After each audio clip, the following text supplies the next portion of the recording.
देखिए, हमारी हर स्थिति पर नज़र है और हम ये सुनिश्चित कर रहे हैं कि हम कोरोना संक्रमण को ना फैलने दें, और इसीलिए टेस्टिंग से लेकर कॉन्टैक्ट ट्रेसिंग और वैक्सीनेशन, इस सब पर बहुत ताकत के साथ काम हो रहा है।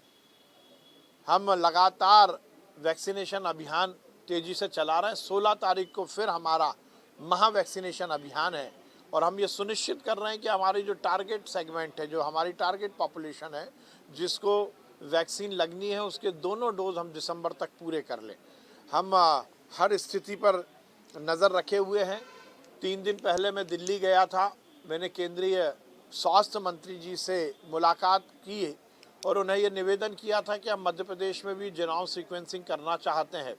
और मुझे प्रसन्नता है कि केंद्रीय स्वास्थ्य मंत्री जी ने मध्य प्रदेश के लिए 5 मशीनें उपलब्ध कराने का हमें भरोसा दिलाया है, आश्वासन दिया है, और वो प्रक्रिया भी शुरू हो गई। हम भोपाल, इंदौर, रीवा, जबलपुर और ग्वालियर मेडिकल कॉलेज में जीनोम सीक्वेंसिंग की मशीन इसी महीने में हमें उम्मीद है कि हमें मिल जाएगी। उसकी जो सिविल वर्क है वो हमने शुरू करवा दिया है, और जिन ह्यूमन रिसोर्स की ट्रेनिंग के लिए हमें व्यवस्था करनी है उसकी भी हमने मैपिंग कर ली है। हम ऐसा विश्वास रखते हैं कि इस महीने में दिसंबर के अंत तक या जनवरी के फर्स्ट वीक तक हमें ये मशीनें उपलब्ध हो जाएंगी और हम भोपाल सहित मध्य प्रदेश के 4 और मेडिकल कॉलेज में जीनोम सीक्वेंसिंग शुरू कर देंगे। चिकित्सीय व्यवस्थाओं को लेकर भी हमने पूरी तैयारी कर ली है। हमारे सभी बिस्तर, ऑक्सीजन प्लांट और बाकी जो हमें व्यवस्थाएं कोरोना के लिए करनी है वो हमने चुस्त दुरुस्त कर ली है।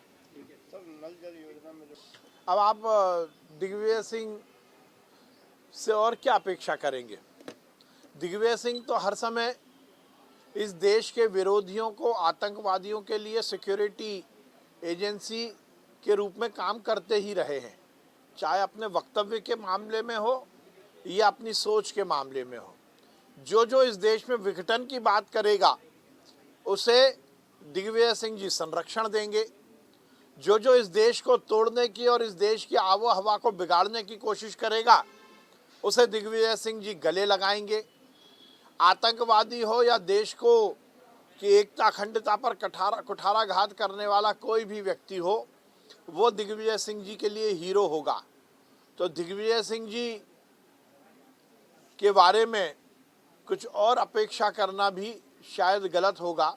वो निश्चित रूप से ऐसे ही लोगों को संरक्षण देंगे जो देश के खिलाफ और समाज में विघटन पैदा करते हैं। सुनवाई भी आज ही होने वाला है। अब देखिए, हम तो लोकतांत्रिक व्यवस्थाओं में विश्वास रखते हैं।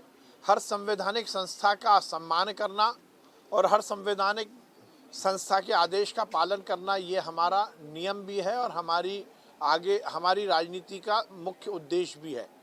लोकतांत्रिक व्यवस्थाओं को मजबूत करने के लिए ज़रूरी है कि पंचायत राज के चुनाव हों। लोकतंत्र में जितना विकेंद्रीकरण सरकार का और सत्ता का होगा उतना जनता को लाभ मिलेगा, और इसीलिए चुनाव आयोग के आदेश का सरकार अक्षरशः पालन कर रही है। और आमतौर पर जो पार्टी को लगता है कि वो चुनाव हारने वाली है वही चुनाव टालने की बात करती है। तो ये बात तो सुनिश्चित हो गई कि कांग्रेस को इस बात का पूरा आभास हो चला है कि वो पंचायत चुनाव में बहुत बुरी तरह हारेगी, और इसीलिए वो किसी भी तरह चुनाव टालने का प्रयास कर रहे हैं। है कि मैं हिंदू हूँ, हिंदूवादी नहीं हूँ, मोदी हिंदूवादी है। देखिए, राहुल गांधी हो या कांग्रेस का कोई भी नेता, हिंदुत्व का मजाक उड़ाना, हिंदू धर्म के खिलाफ बातें करना और हिंदुओं को अपमानित करना, ये उनके राजनीतिक एजेंडे का सबसे मुख्य मुद्दा है। पर राहुल गांधी ये भूल गए कि हिंदुत्व और हिंदू के बारे में बोलने का अभी उन्हें ना ज्ञान है ना अक्ल है।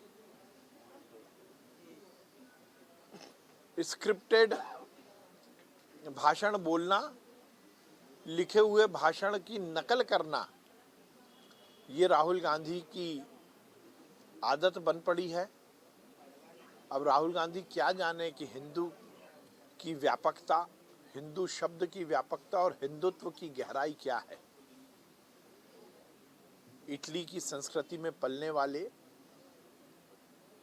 कोट के ऊपर जनेऊ पहनकर अपने आप को हिंदू प्रदर्शित करने वाले, चुनाव के समय मंदिरों में जाकर नाटक रचाने वाले, ये पप्पू गांधी से और कुछ अपेक्षित नहीं है। राहुल गांधी का ये वक्तव्य इस बात को स्थापित करता है कि राहुल गांधी का ना हिंदू धर्म में विश्वास है, ना हिंदुत्व के बारे में उनको कोई ज्ञान है। इस तरह से बच्चों की पुलिस के बारे में टिप्पणी करना भी अपने आप में समय बर्बाद करना ही है।